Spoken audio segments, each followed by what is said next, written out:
Summer holidays start అయినప్పటి నుంచి పడుకోవడం, లేట్‌గా పడుకోవడం, మార్నింగ్ లేట్‌గా లేవడము ఇదే సరిపోతాంది ఒక 2 వీక్స్‌గా. మేబీ రేపు ఇంకా కొంచెం తొందరగా లేయాలా. సండే మార్నింగ్ నుంచి అయితే టిఫిన్ ఏం తినలేదు. మధ్యాహ్నం వీడియో తీశాను. లంచ్‌కొచ్చి చికెను, రైస్ చేద్దాం అనుకుంటానా.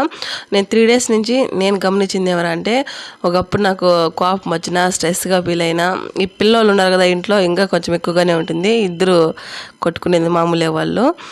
సో, నాకు అప్పుడేమనిపిస్తుందంటే వాళ్ళ చేత కూడా ఇంట్లో పనులు చేపియడం. అంటే నేను ఏదో ఖచ్చితంగా ఈ రోజుకి ఏదో ఒక రూమ్ క్లీన్ చేస్తానా, లేదా కిచెన్‌లో ఏదో ఒక షెల్ఫ్ క్లీన్ చేస్తాన్నాను ఒక 4 డేస్‌గా.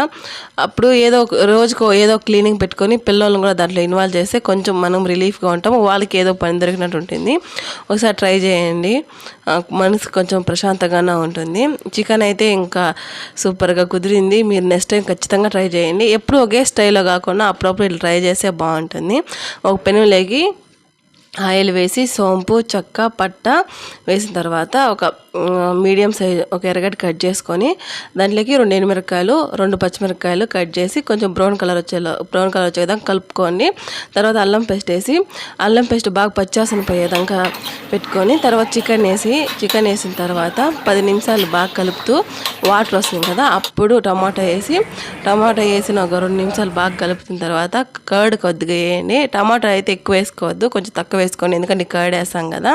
సో అవన్నీ వేసి కొంచెంసేపు మూసి పెట్టేసి తర్వాత ధనియాల పొడి, మిరపపొడి, కొద్దిగా గరం మసాలా, పసుపు, మిరియాల పొడి కొద్దిగా వేసి మళ్ళీ ఒక 2 నిమిషాలు సిమ్లో పెట్టి ఉడికేదాకా పెట్టి లాస్ట్లో కొత్తిమీర వేసుకోవడమే. సూపర్ ఉంది, ఒకసారి ట్రై చేయండి. లాస్ట్లో ice cream with gulab jamun. Thank you.